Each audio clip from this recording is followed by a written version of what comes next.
everyone, and welcome back to the Gaelic Lives podcast. We're here on our Monday show, our regular review show, and we're looking back at all the weekend. And it was a big weekend across all four codes for the Ulster teams.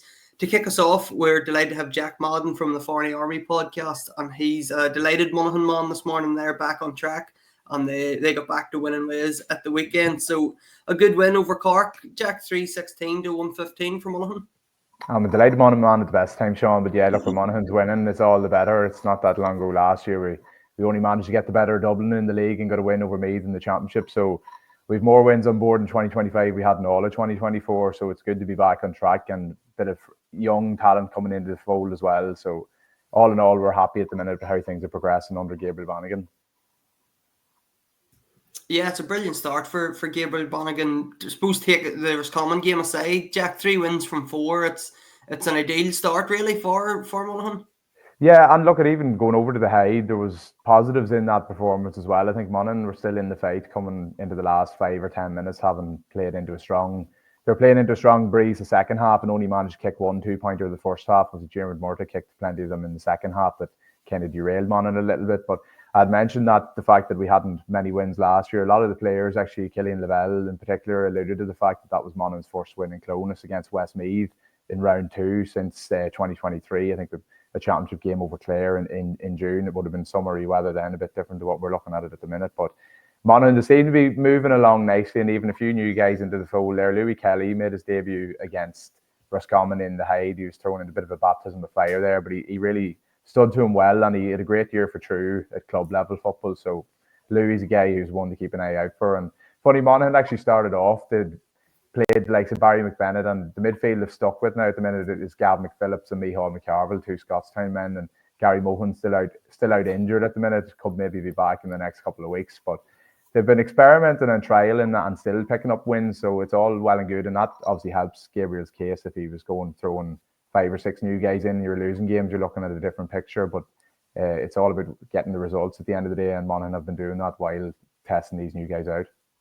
Is that maybe the joys of Division 2, Jack, that it's just that wee bit, it's not that big of a step down, but it's just that wee bit of a lower standard that, in Division 1, if Monaghan were trying that this year and moving on from the likes of McManus and Darren Hughes is only coming back in, like, they're sort of, Bannigan's hand is sort of forced that he has to try these new boys, and in Division 2, it's just maybe easier to bed them in than it would be at the top tier. Yeah, absolutely. I mean, look, it's a lot is always made of the fact that we have a small playing pool. So some guys that maybe are getting more game time would have been in around the county fold before, the likes of Davy Garland. But Gabriel has taken in guys, younger fellas like Louis Kelly that I alluded to, Bobby McCall and Gavin McPhillips, who hadn't been an established county man before, guys who've been maybe predominantly playing on the club scene. So it can be difficult at the best of times to blood guys in who maybe have a handful of county games, but guys who've come in completely new to the game, they've looked like they've settled in fairly quickly. But as I say, that always helps when you're picking up a few wins. So sitting 3 from 4, I suppose the fact that Monaghan are top scorers across all divisions, but the weekend against Cork, he would have been equally as happy with how they defended, because I think before the first opening 3 rounds, Monaghan were averaging a concession of 24 scores a game. So they had really shut up shop a little bit, and Chris O'Jones was the guy on everybody's lips. Ryan O'Toole did a fantastic job of shutting him down at the weekend, so that would have really pleased Gabriel. Just on the scoring front, Jack, I'd mentioned life after McManus. I suppose from the outside looking in, a lot of people would have thought, with McManus going, it's hard to see where Monaghan, do they have that one forward that's going to, pick up the slack and be a real thorn in opposition sides. Turns out they have a couple that could maybe fill McManus's boots, and while they're big boots to fill, Monaghan certainly don't shy away from their forward line or their scoring potential. Yeah, I think it's an interesting debate in the GA world, because it comes in summertime, if the scores dry up, people start to say Monaghan don't have a marquee forward. But at the minute, when everybody's chipping in, it's brilliant.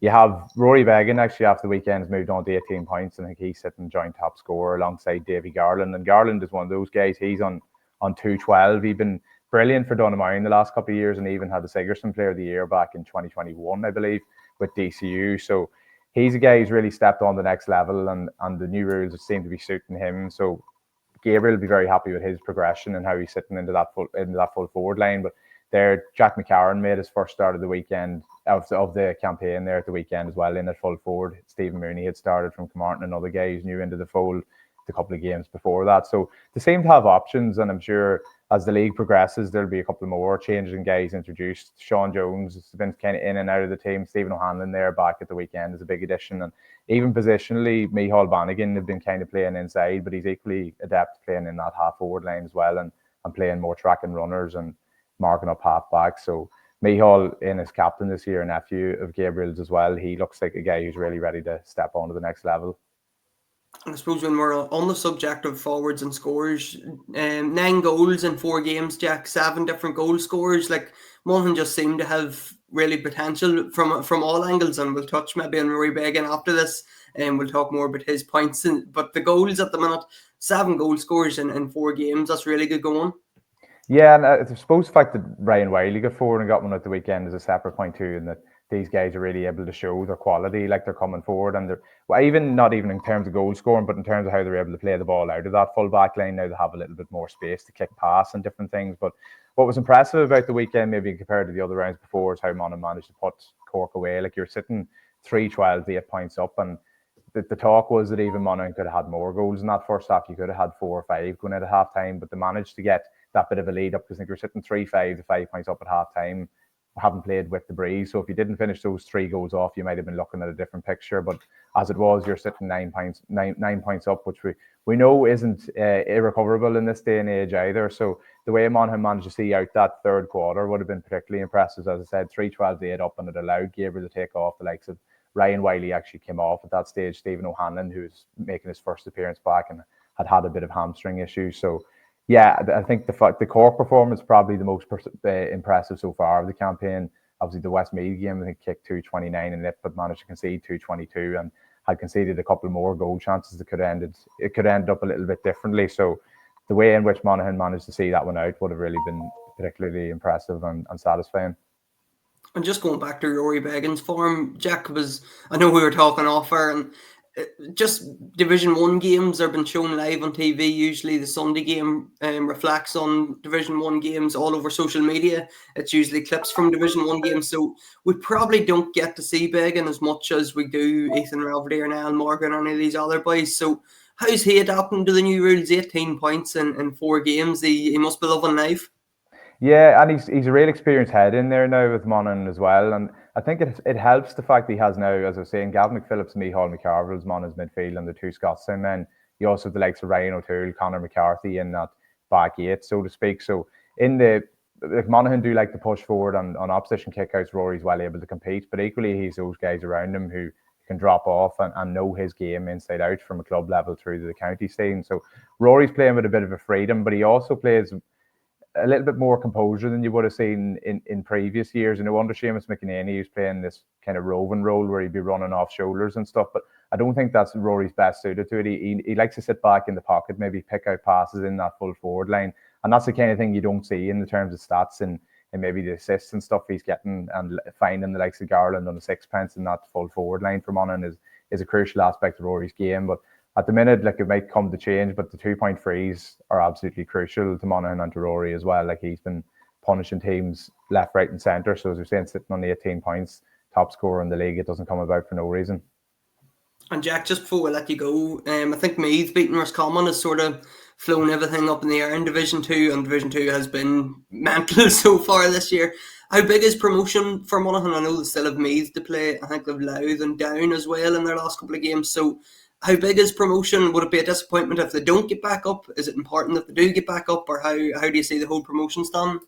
I think for these young guys, it's quite important, because if you end up stuck in Division 2 for a couple of years, or God forbid, then you could end up in Division 3 very handy. These teams get used to beating you. Right now, Monaghan might have that little bit more of an aura, the fact they're coming down from Division 1 and teams around them are looking at them in that sense. But as you say, it looks wide open at the minute. I think everybody's expecting Roscommon to run away with it, and that Meath result kind of threw a cat amongst the pigeons. So like next week, you've Monaghan, Louth, Meath, Westmeath, and Roscommon, Cork, and you'd expect Monaghan, Meath, and Roscommon all to win those, which would put them all on 8 points. But they're all away from home, so it rarely plays out that way. I was looking at it, even if those 3 were to come through and Down were to beat Cavan, it'd open up a 4-point advantage, and you could be looking at a bit of a 3-horse race between Monaghan, Meath, and Roscommon. But these things rarely play out the way you expect them to. As I say, and they're all away from home, and Cavan, if they did manage to beat Down, they could be playing Roscommon the following round after that, looking to leapfrog them, having got off to this awful start, as everybody was saying, and looking like relegation fodder. Suddenly they're in the promotion picture. So that's just how quickly things can swing in Division 2. You can't take anything for granted. It's hard to follow at the best of times, Jack, and we need a calculator at times just to work out what different results will mean. But great to hear from you, Jack. Thanks for coming on, and hopefully Monaghan have a big year ahead. Thanks very much. Not sure how much you mean. That Sean is an Armagh man, but we'll take it anyway. Thanks very much, lads. Good stuff. Thanks, Jack. Cheers. So moving on then, man, we have the Donegal game. They play Galway at the weekend. A huge game, a huge wind advantage for Galway in the first half, and Galway come out on top. Mal, I know you were tuning into this one. What did you make of it? It was a crazy first half and just too big of a gap for Donegal to close. Pretty much, and probably people who deserve an awful lot of credit are TG Cahir. I did notice their camera vantage point was that wee bit lower. Usually people are complaining because it's all raindrops and you can't see. So it was a bit of a difficult angle. And listening to a podcast this morning, Paddy McGill's podcast, he was chatting to somebody from Galway who's played in Pearse Stadium loads of times. And they felt it was the worst conditions they've came across. And Colin McFadden was chatting in an interview where it was even difficult to make a hand pass, never mind a kick pass. But very much a game of two halves.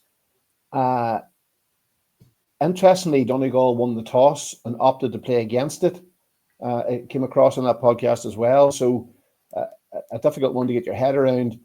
I suppose before we even talk about the game, I think the biggest debate around that game is league versus championship. The league final, Galway go to New York the week after, and Donegal are playing Derry. First of all, I think that's very disrespectful to the league. I don't think it should be as close, and possibly maybe it puts the pressure on, do we actually need league finals, especially in Division 1 where, you know, there's no real promotion as such. So you just wonder how much total focus Donegal had in the game. They obviously have 6 points in the bag. You got the feeling from Ballybofey, the way they were talking, that they were nearly going to drop the anchor at this point and see where they were at. Their team selection suggested that as well. A few key players missing, you know, like Sir Ryan McHugh. The only thing I found strange was that the three players who were replaced at half-time were Dolan McGill-Vrija, Oran Doherty and Owen McHugh. Three players you think would have needed as much game time as possible. And I don't think it was injury related. So that was a wee bit of a strange one, what made me suggest they're really going to go for the second half. But I suppose Shane Walsh, like he was immense in his kicking, and then obviously against the breeze, like he kicked a free against the breeze. Oh my God, like it was class. So whereas Donegal weren't able to get their 2-point shooters into the same positions. So that's one side of it. Like the wind, for example, Sean Patton placed the ball in the first half, and you could actually see it falling off the tee. And like it hung on the breeze. And there was one time where Galway lost a possession, and I think it was Shane O'Donnell took the kick, and it went back over his head. So you just wonder, that's two Letterkenny men. They're maybe not used to the breeze. If it was maybe a couple of Gweedore men from Monaghan who maybe play that environment all the time, or Kilcar, they might play the game differently. So that was really, really difficult. And that probably rubber stamps maybe my thinking now, where is the 40-metre kick-out arc really a rule we need to keep? We're not going to go into the kick-out debate here, but it definitely puts pressure on it. And then Galway, obviously, they had Conor Flaherty, who kicked a 2-pointer with the breeze. Then they replaced him with Conor Gleeson at half-time, who was able to kick into the breeze that wee bit better. So a lot of debate around even non-football and things, but like obviously Shane Walsh was a star man. The 2-pointers were a complete story of the game. Like it was weird seeing the scoreboard going 2 points, 4 points, 6, 8, 10. And then eventually, I think it might have been Robert Finnerty. He only scored a point to take it to 11. So it's all very bizarre. But again, it's very hard to analyse anything about this game, or in the fact that maybe Galway might want it slightly more. They might feel that a league final before going to New York might be a benefit to them. I don't know. But it definitely puts pressure on the whole debate. And even now at the weekend in Donegal, where Congress has passed a sort of a backdoor type of learning format, it maybe gives us a chance to have a 2-week break between every game. But maybe more importantly, it gives us a chance to have 2 weeks after the league before the championship, because it's completely ludicrous that Donegal could potentially pass up a league final in Croke Park because of the championship next week. And we'll come to the Derry game later, but playing in Croke Park is very different. So to pass up the opportunity to actually play in Croke Park, you just wonder what's it all about. But I agree with you, Matt. I think Donegal bypassed. I think they don't want to make a league final now. I think that was fairly obvious yesterday. You can understand that, and obviously the people in the camp are the only people who will really know. But it's just it doesn't make sense for me, to be honest. It just doesn't. And just before we move on, Mal, I suppose one of the big talking points from that game was the red card, and we've seen it's all over social media, stills and slow-mos and all.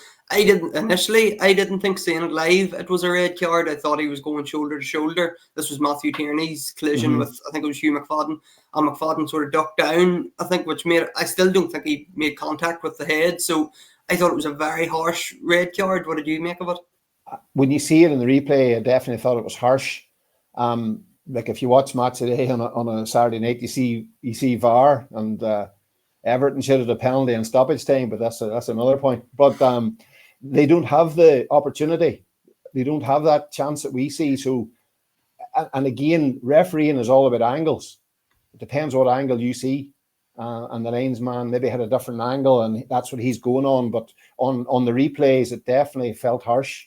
But I just think that the game as itself was probably, it's maybe a dangerous thing to say, but I thought the game itself was a bit of a non-event, given the fact that league versus championship. Moving on to Armagh then, I know I was at this game on Saturday night, and it probably reflected the league so far in terms of a game of two halves. Armagh went 8 points up at half time, and Mayo, I know Enda McGinley was saying on League Sunday last night, they love that bit of chaos, and they certainly brought the chaos to the athletic grounds on Saturday night. Armagh were looking really good in the first half. The goal, obviously, from Paddy Burns, who was also the captain on the night. It was a big night for him. Rory Grugan probably made the goal, that sort of dive across the end line to keep the ball in and to find Paddy Burns with the pass as well. And a brilliant finish, a corner forward finish more than a corner back finish from Paddy Burns. But 8 points up, it looked like Armagh were home and hosed. You knew that Mayo were going to throw the kitchen sink at them. The still had no shade to come on as well. But you felt Armagh probably had enough. And then the black card was just a massive, I don't know, there's a debate that we're probably not going to get into, that, red cards and black cards don't have the same disadvantage to the teams anymore that they used to. But there's just a huge swing in momentum then. Now Grimley got a black card, and moments later, Mayo scored a goal. David Neary was a beautiful goal, it must be said. But it just suddenly the game swung and the tide turned, and it was Mayo who had all the momentum. And even when Armagh did get their full 15 back on the field, it still was Mayo's to lose. There were 2 points up, I think. A couple of minutes left, Stephen Campbell and Conor Turbick draw it, and Mayo have one final chance, Colin Reap. And I know watching on in live, you could see him, he didn't want to take the shot. If somebody could have come over and took the ball off him, I think he'd happily have passed it on, but he took the shot. He missed the opportunity, and probably in the end, both teams, the way the game sort of ebbed and flowed, at half-time, Kevin McStay, I'm sure, would have took a point, and with a couple of minutes left, I'm sure Kieran McGeeney would have took a point. So probably coming away, both teams happy enough with a point apiece. They're still in that sort of relegation circuit, because I think Tyrone and Derry are below both of them. Tyrone have 2 points, Derry have 1, and Mayo and Armagh now have 2. So I suppose the big thing for Armagh now is they now have Dublin next week. Then have to go to Kerry. Then they're at home to a Derry team that will likely be fighting for their lives. So it's a massive couple of weeks for the All-Ireland champions in terms of trying to keep their Division 1 status. And now Tyrone are pretty much in the same boat. They were looked to be home and hosed, I thought, on Sunday. And I know, reflecting back on last week's pod, that we were saying to Alan Rogers, if ever there's a safe bet, it's Tyrone beating Kerry at home. And raging I didn't put my money where my mouth was with a couple of minutes left, but I suppose I didn't take into account the David Clifford effect, and he was in full swing in Pomeroy yesterday. Yeah, midway through the second half, I was nearly starting to assume that Tyrone were going to win, and thinking about potential post-match interviews and things like that, because I was covering it for the paper. Funnily enough, I missed the first half because of the Tyrone ladies game. V Kerry was moved. It was initially due to be a double header in Armagh, both matches.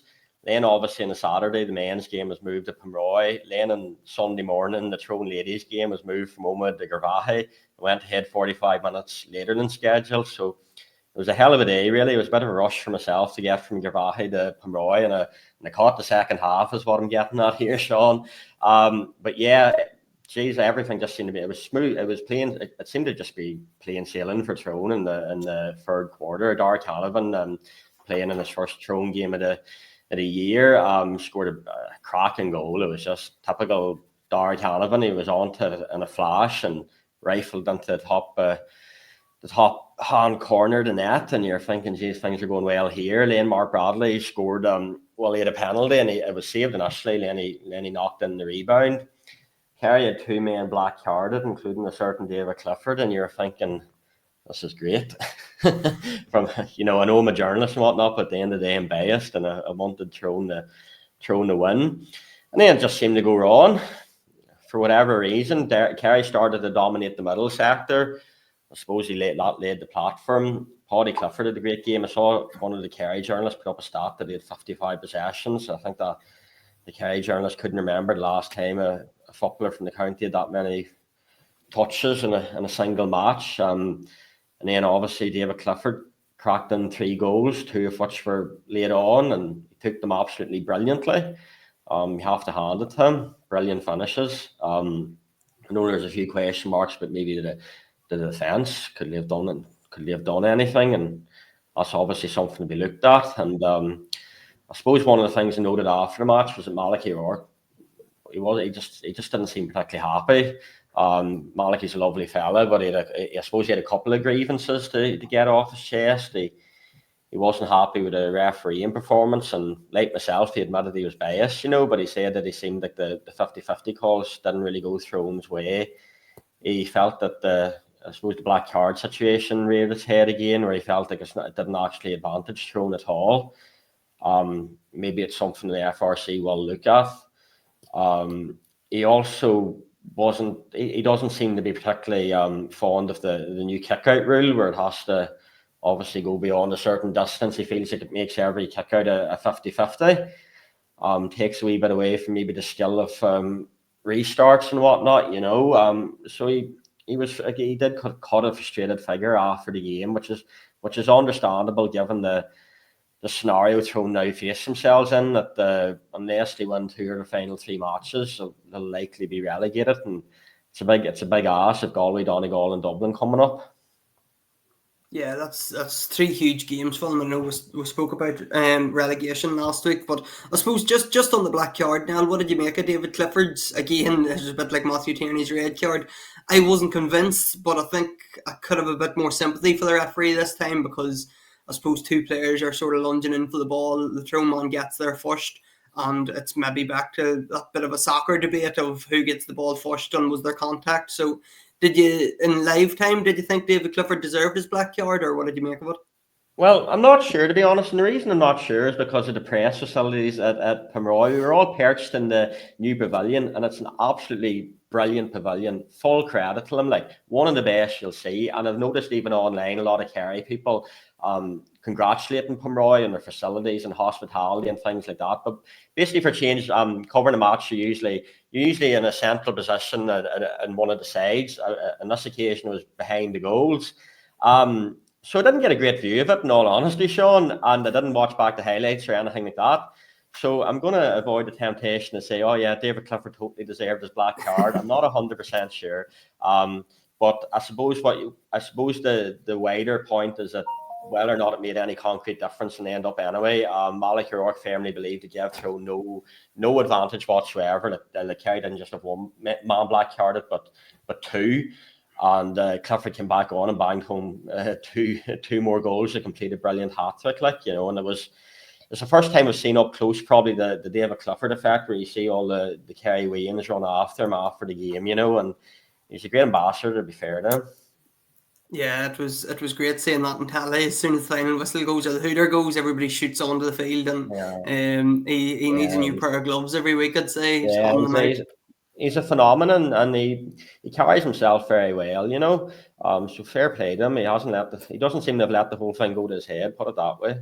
He seemed to be a wee bit leaner than in recent years, that was his first time playing for, I suppose, starting for Kerry this year, and he always he's a bulky fella, but he seemed a bit leaner, and I assume that's not by accident. That's something that maybe looked at for whatever reason. Maybe feel like there's an advantage if he could be leaning up. Yeah, that's music to the Kerry ears, but not so much everybody else throughout the country that he's in such good form this time of the year. But Mal, we move on to Derry then. They were in Croke Park on Saturday night. I didn't get seeing this one because of the Armagh ladies. I was at that game. So give us a roundup of how this game went. Just before we go into that, the Derry game, just something I've noticed from the David Clifford and Paul Gainey as well. It's just this whole phenomenon about the bounce of the ball. I think it's a skill that I'm noticing all the top forwards seem to have. They do that wee bounce, it nearly unsettles the defender. Just thought Paul Gainey's composure yesterday was brilliant. Seems to just buy you time. So I think it's maybe something, it just seems to unsettle defenders. It just seems to give a wee bit more composure to forwards. So you just wonder, is it a Kerry thing? I remember David Clifford doing it in the minor final as well. And maybe we'll get a defender on here sometime to ask the question. But just something that just noticed from watching games. But unfortunately, as a Derry man, the watch on Saturday night was a very painful one. Convincing defeat, and leaves Derry very much in the relegation zone. Like Niall chats about Tyrone needing 2 wins. Derry need possibly 2 wins and another draw. And there was no wind in Croke Park from the other games, so there's no factors whatsoever. The game itself, Derry 2-0 down, then they went 6-4 up, and by that stage they won 4 out of their own 4 contested kickouts and were relatively in good shape. And now Luke Branagh, who was a brilliant addition for Dublin, had a goal disallowed for square ball. Shane McGuigan had one hacked off the line. It was probably more of a half chance at 6-3 that might have made it 9-3, which could have changed it a wee bit. But for the rest of the half, Dublin completely battered Derry's kickout. I think out of the 11 kickouts after 6-4, I think Dublin won 6. And it just built their foundation. They outscored Derry 1-7 to 0 at the end of the first half. And by the time Brendan Rodgers scored the goal, it was 110 to 0 in terms of the scoreline. Nobody anywhere is going to win a game when that statistic's there. To be fair to Neil McNichol on his kickouts, I think it was the 33rd minute before Paul Cassidy made a run for a short kickout. Everything else was bombed down the middle. And whereas at the other end, Evan Coverford was always seemed to be able to poke out to his right-hand side. He's left-footed. I think he had 7 out of 7. I think the only one they gave up, Sean, was, I can't remember the name of the Dublin defender, to be honest. I don't know. He touched the ball on the ground and it led to Shane McGuigan's goal chance. So in terms of the whole kick-out side of things, Dublin were in complete control, and it would be a major concern for Derry. It definitely would be. But then after half-time, Brendan Rodgers got the goal. Ceathair McMonagle tagged on a point, 113 to 1-7, potentially back in the game. And then came the second goal, Conor Tyrrell's goal. It was just lobbed over, and Neil McNichol let it slip in onto the crossbar. I'm sure he'll be very disappointed about it, but that more or less just changed the game again. And then Larkin O'Dell, he hammered the ball to the top corner for the third goal. So you're looking at the scoreboard, Sean, and it's double scores. It really was. And like Paddy did say it in his post-match interview, he didn't offer any excuses. He just says we were nowhere near good enough, and now we're in a battle for relegation, and the fact that it's Donegal next. So that's the story of the game. If you're looking for positives, there's not an awful lot.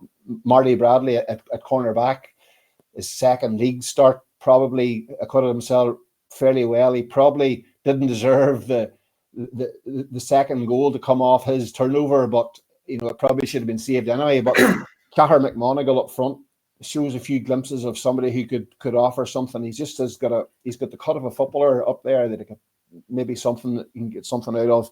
And then obviously Paddy McGrogan got a bit more match time, and there was a return for Niall Loughlin. But outside of that, it's going to be a week of probably soul searching in Derry to see where they stand, because it's not mathematically out of reach, but it's going to take a win in Ballyshannon. And I don't think Jim McGuinness has lost a game in Ballyshannon. I was listening this morning, so it's a tall order. More generally, in terms of Derry's season, there's two ways of looking at it. They were in the Tyrone game for a while, but Tyrone were the better team. Owen McElhone had a wee bit more cut. Tyrone thoroughly deserved that win, but they weren't a million miles away. The Kerry game, they should have won, and then chaos. The Galway game, they could have won it. Saturday, just complete non-event. 1-10-0 in the middle of that. It leaves. So you're thinking to yourself, you could have 4 points. But the only thing is, more generally for Derry, is that Croke Park's very unforgiving. And if you're a wee bit off at all, you can be completely found out. And I think possibly in the longer term, and probably a lot of teams are probably in this conversation as well. We spoke about it here a few weeks ago with the whole 3v3 thing. If you lose the midfield battle that Derry lost for that middle chunk of the game, you're completely under pressure, and it probably brings back where you probably need to develop a completely different style of playing that doesn't come over a season. It probably comes over 4 or 5 years. And I think for all Derry's underage success, that maybe we just need to start developing players who can play that type of game as a long-term project. But for now, it's a relegation battle. It's one that can get out of, but it's you need to beat Donegal, and it's as simple as that. It's just before we move on, folks, we're going to take a quick break, and then we'll be back in part 2, and we'll look at the rest of the games. The Gaelic Lives podcast is brought to you by the Northwest News Group. We publish several local newspapers in the region, including the Ulster Herald, Strabane Chronicle, Tyrone Herald, Donegal News, and the Fermanagh Herald. We also have a number of online news brands, including wearetyrone.com. The Northwest News Group, telling the stories that matter to you. So we're looking at Division 2 then. We've already touched on Monaghan, but Cavan were in action this week as well, and they had a big win over Westmeath. Niall, a great win for Cavan. Yeah, what a difference a week or two makes. A couple of, literally a fortnight ago, it was all doom and gloom, but doom and gloom. Sorry, but they've won 2 games in the trot now, and they'll be happy to get that one over Westmeath for a couple of reasons. It's just the whole overall picture looks a lot healthier. If they get another win, they'll definitely stay up. Funnily enough, it was a very windy weekend. They trailed by 12 points at half time. Second half was very, very eventful indeed, but Cavan got the victory. I suppose the whole subplot that game was that Dermot McCabe's Westmeath manager, but he's still employed by the Cavan County Board. So there's quite a bit of chat in the build-up, but it was a good sporting game, very eventful, and some of the refereeing decisions maybe weren't too great, I think both sets of players are still getting accustomed to new rules. But anyway, Cavan came through it, and that's a cracking one for them, Sean. Yeah, it keeps them sort of looking up now rather than looking down, but talking about looking down, I suppose down or looking down at the minute. They get beat by Louth at the weekend, 2-17 to 20 points, and I suppose for Down, it's disappointing because they did make such a good start, even in defeat against Roscommon the first day. They were really impressive with the new rules. They came back to beat Cork. I think they were 10 points down at a stage to come back and win that game. Now that's 2 defeats on the bounce against Louth and Meath last week. They have 3 huge games coming up in terms of a relegation fight. They have Cavan, Westmeath and Monaghan left. But I suppose on this game itself, goals win games as usually is the case, and Louth got 2 of them, 1 in each half, and Down were actually leading at half time. not 13 to 1-8, but the goals obviously made the difference. Pat Haverin is a huge positive for Down, just the form that he has been in, and he scored 8 points again at the weekend. He was their top scorer, and it's just disappointing that Down maybe aren't in a better position, because given their performances and how they've adapted to the new rules, but we're not relegating them just yet. They're in with a huge chance, and they've 2 massive Ulster derbies as well as that Westmeath game coming up, so they're definitely still within a fighting chance. Moving on to Division 3 then, and Mal, will come to you. Antrim got the better of Leitrim 4-16 to 1-11 at the weekend. Yeah, a vital win for Antrim. Leitrim obviously have their own transition issues with losing so many players, but after Antrim lost last week, like we spoke here last week, they had 2 red cards, and it was their 2 midfielders. So like Mark Jordan came in there. There was a first start for Ewan Quinn of the season, and a first start for Owen McCabe. So they reshuffled things. 4 first half goals. Finn Nagel, his 3rd of the season. Dominic McInhill, Niall Burns, and Mark Jordan himself. So, and I think they might have had a square ball goal ruled out as well. But the damage was done for Leitrim in the first half. 4-7 to 6 points at half time. So, and Ryan McCullen come off the bench to hit 3 points. There's a first appearance for Connor Johnson, who's a promising young player. So a very important one for Andy McEntee, because it turns you from a relegation battle to now potentially looking for that second spot. So I think they're away to Laois, home to Sligo, and away to Kildare. So that's what faces Antrim over the next few weeks. But that result is very, very important. And as I say, Niall Burns, it was first start of the season to get 1-4, so a valuable contribution from him. A big win for Fermanagh in Division 3 as well. Niall beating Offaly, who I don't think they'd lost a game yet in Division 3. Yeah, no, you're exactly right. That was their first defeat. They'd been very much one of the form teams. Yeah, brilliant one for Fermanagh. They led by 1-10, they won 1 at half time, and you'd think, well, they must have had the wind advantage. It was actually the opposite. They were playing against the breeze in the first half. Then Offaly came roaring back into it in the second half, and Fermanagh came out on top by a few points. I know Mickey Hart wasn't happy with a couple of decisions. Like, I think there was one free where the referee thought that they breached the 3v3 rule, and Fermanagh got a crucial 2-pointer out of it. I haven't seen the incident, but I just saw it was just flagged up on Twitter earlier that Mickey thought it was the incorrect decision. But here you have to hand it to Fermanagh. Great win from an important one. They get the better team that have been going so well on top of that, and they'll gain a hell of a lot of confidence out of that victory. I'm just moving on then to our other results from the weekend. We have our hurling update, and it's 3 defeats now for Antrim in Division 1B, and they're second from bottom. They lost to Waterford at the weekend, not 11 to 2-23.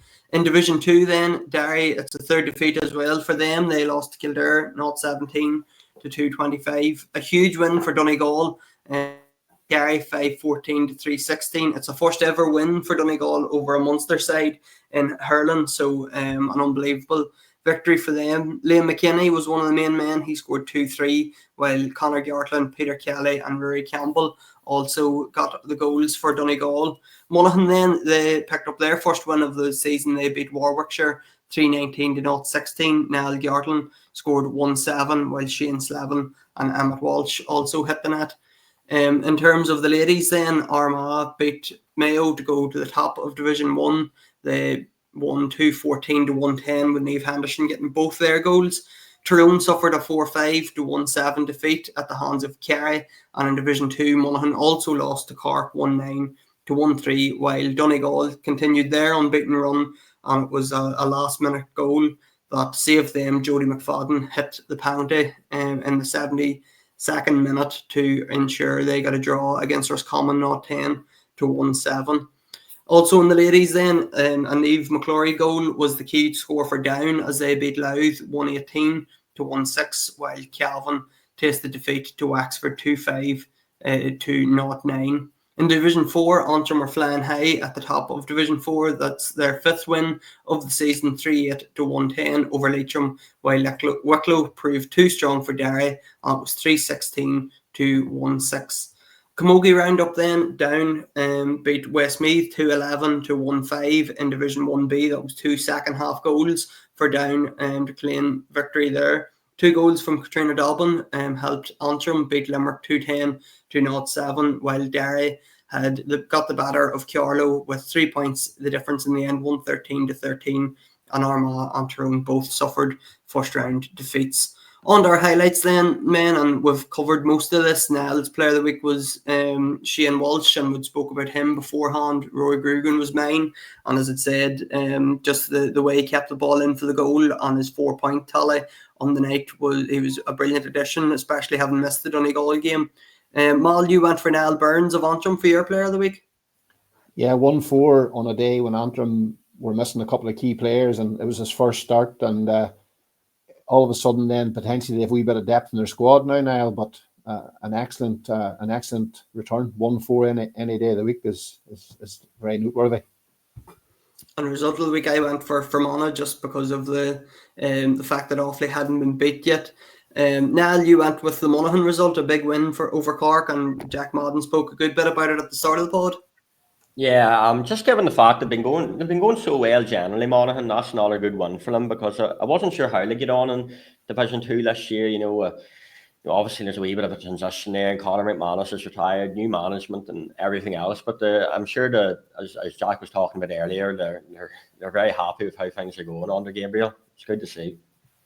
Shock of the week, Mal, you picked Donegal hurling, as we'd mentioned in our hurling roundup there. A huge win for them against Kerry. Yeah, and I think probably, if truth be told, Sean, it was result of the week as well. But obviously Cavan was an important one because of the magnitude. But the progress that Mickey McCann and that group of players have made has been unbelievable. I interviewed him after they played Meath down in Trim, and they were very disappointed they didn't get at least a draw out of that. But 5-14 to 3-16 at home, it's a shock. Tonight, Donegal are having a meeting to discuss how they're going to spread hurling at underage through their club. And we'll have a feature on that this week in Gaelic Life. So it just ties in well. But what a result, and massive credit there, and a huge, in a week when we're talking about hurling development across Ireland, what a result. And stay with you, Mal. Your score of the week was Ryan Lyons from Fermanagh then. Yeah, funny, Jack was talking earlier in the pod about just the fact that Division 1 gets all the limelight. To be fair to Fermanagh, they put up a highlights reel of their game, and I spotted this one. Sean McNally back in goals for Fermanagh. Long kick out, broken down. Josh Largo Ellis twice involved in the move. Darragh McGurn's run through the middle just with pace, and Ryan Lyons fisting the ball over the bar. I just thought it was a brilliant team move that sort of highlighted, how you can have a wee bit of kick out variation. So a great score. My score of the week was Niamh Henderson got 2 goals for him at the weekend, but I went to our second goal. It was just a rocket into the bottom corner, super goal. Our first one was she sort of lobbed the keeper, and I know they were joking afterwards. I'm not sure how much she meant it. If she meant it, it was a brilliant goal, but I'll go with her second goal. Score of the week for you, Niall, was David Clifford's hat trick in Pomeroy. But I'm going to ask you about your unsung hero, Declan McCusker from Fermanagh. Has been a warrior for Fermanagh down through the years, but he's still doing the business. Well, that's exactly it. He's a Fermanagh captain, and he got a goal at the weekend. I just thought I'd give him a wee nod, given he has given such great service to Lairn County down the years. So that's all we have for today's show. We'll be back on Thursday. We'll have another preview show. We'll be looking ahead to the 2 big Ulster derbies coming up this week. It's Cavan against Down, and Derry and Donegal as well. So we'll look forward to that, and we'll be back next Monday too with our usual review show. So thanks everybody for tuning in, and thanks to Jack, Mal and Niall for giving us their thoughts on all the games.